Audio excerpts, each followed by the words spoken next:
देखिए, ये मैं पहले से भी जानता था कि जो व्यक्ति हमारा संस्कारित है, थोड़ी बहुत छोटी मोटी मन में कोई भाव आ गया कि हमको पूछा नहीं, हमसे बात नहीं की, तो उनको नाराजगी होती है। लाइन पे आ गए और विद इन द पीरियड, निर्धारित समय सीमा के अंतर्गत उन्होंने किया है, तो ये कोई, मैं सोचता हूँ कि सही समय है, सही समय पर सही क्षेत्र में आ गए, सही तरीके से आ गए, तो ठीक है, हम स्वागत करते हैं। मतलब अशोक गहलोत कह रहे हैं कि आप लोग संविधान की हत्या कर रहे हैं। निकाय चुनाव और पंचायत चुनावों को लेकर एक बार फिर से उन्होंने सवाल खड़ा किया। मैंने अभी निवेदन किया था कि संविधान की हत्या कांग्रेस ने की है, एक बार नहीं कई बार की है। शाहबानो प्रकरण तो सबको याद ही होगा कि शाहबानो को राहत देने का काम हिंदुस्तान की संसद ने किया था और कांग्रेस ने संविधान बदल दिया और उसको जो राहत दी गई वो भी वापस छीन ली गई। यही नहीं, देश की चुनी हुई सरकारों को उन्होंने बर्खास्त किया, एक बार नहीं कई बार। जब राम जन्मभूमि आंदोलन हुआ उसके बाद हमारी 5 सरकारें बर्खास्त कर दी। इससे पहले उन्होंने बंगाल की सरकार को भी 1 साल में 3 बार और बर्खास्त किया। ऐसे ही चुनी हुई सरकारों को बर्खास्त कर देना ये ठीक बात नहीं है।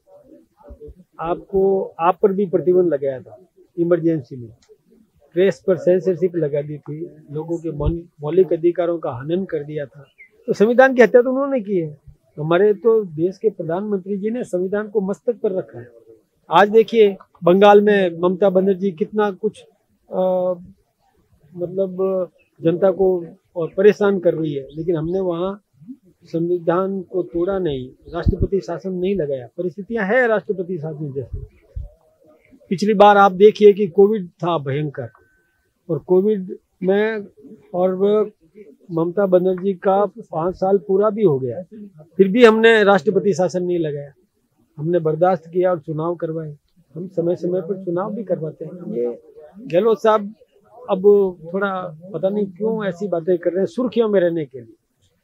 अब वहाँ देखिए, एक मजेदार बात यह है कि वहाँ बिहार में जाकर और वो युवा नेतृत्व की प्रशंसा करते हैं, युवाओं को आगे बढ़ाने की और बात करते हैं, खुल करके करते हैं, तेजस्वी को युवा मान करके और उनके लिए बात करते हैं।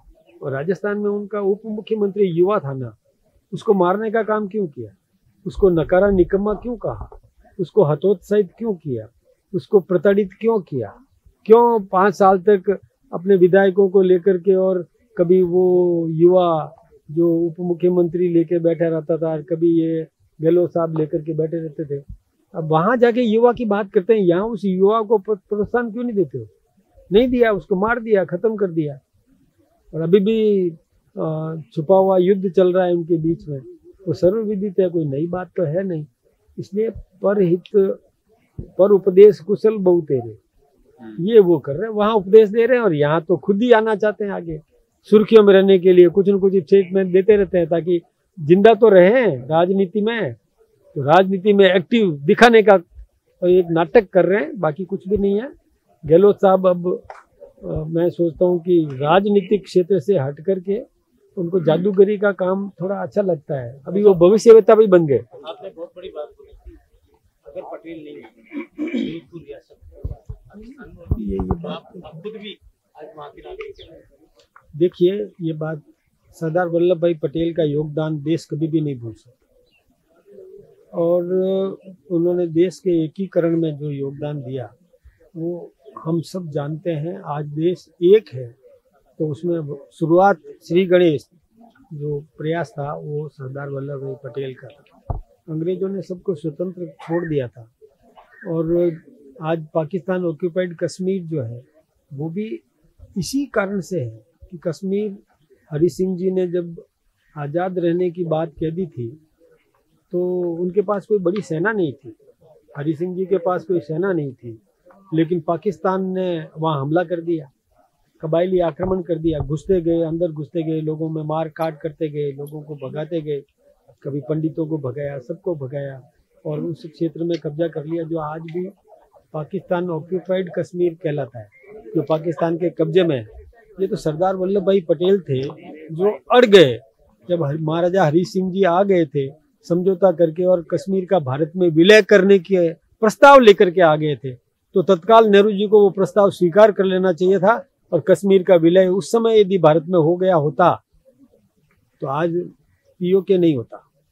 लेकिन जो पीओके चला गया उसके बाद ये वल्लभ भाई पटेल थे जिन्होंने नेहरू जी को दबाया और कहा कि पूरा चला जाएगा, रोको इसको, तब जाकर के कश्मीर का विलय हुआ। और उसमें भी कई शर्तें लगा दी गई जो हमारे देश के प्रधानमंत्री नरेंद्र मोदी जी ने और हमारे गृह मंत्री अमित शाह जी ने उन शर्तों को और हटाने का काम तत्काल कर दिया सत्ता में आते ही।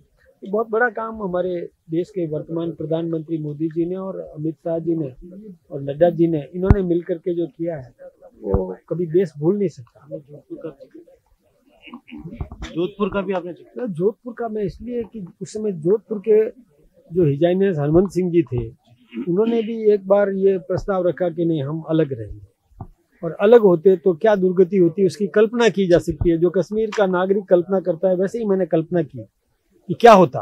बॉर्डर एरिया है, सीमा से जुड़ा हुआ जैसलमेर, ये जोधपुर रियासत जो है ये मारवाड़ कहलाती है, ये यदि उधर होता तो क्या होता। तो वो दर्द तो हमें है क्योंकि वहाँ उस समय आज उस नागरिक का दर्द जो पीओके में बैठा है वो दर्द का एहसास करते हुए हम भी पटेल का धन्यवाद देते हैं कि हम आज हिंदुस्तान में। भाई साहब, किरोड़ी लाल मीणा जी आज दुर्लभ जी हॉस्पिटल पहुंचे थे, अस्पताल एक डेड बॉडी नहीं दे रहा था पैसे को लेकर। लगातार विपक्ष सवाल उठा था कि कैबिनेट मंत्रियों को करना पड़ रहा है। कई प्राइवेट हॉस्पिटल करते हैं। एक बात बताऊं मैं, प्राइवेट हॉस्पिटल्स को भी मानवता दिखाना चाहिए। मानव स्वभाव है, धन सब कुछ नहीं है। ये अस्पताल एक सेवा केंद्र है जो जीवन दान देने का काम करता है।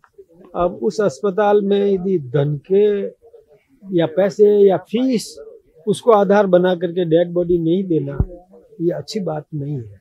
मानवता का तकाजा है। जिस परिवार का चिराग बुझ गया और उसी समय उससे पैसे की मांग करना, ये अच्छी बात है। के मंत्री को कानून के भी खिलाफ है। हाँ, ये कानून के भी खिलाफ है और डेड बॉडी देना चाहिए। विपक्ष हमेशा सवाल उठाता है कि सरकार का कंट्रोल नहीं है, मॉनिटरिंग नहीं है। किरोड़ी लाल मीणा जी ने खुद ने कहा कि कहीं ना कहीं कमी है मॉनिटरिंग में, उनको खुद को आना पड़ रहा है। देखिए, कहने को तो कुछ भी कोई कह दे, लेकिन सच्ची बात यह है कि सरकार ने एक व्यवस्था बना रखी है, कानून बना रखा है, उस कानून का पालन सबको करना है। कहीं कानून की अवहेलना होती है तो उस पर सरकार कार्रवाई करती है। इसलिए सरकार की तरफ से कोई कमी नहीं है, मॉनिटरिंग पूरी है। जहां ध्यान में कोई भी आएगी ऐसी बात तो कार्रवाई करेगी सरकार, करती है। ठीक है।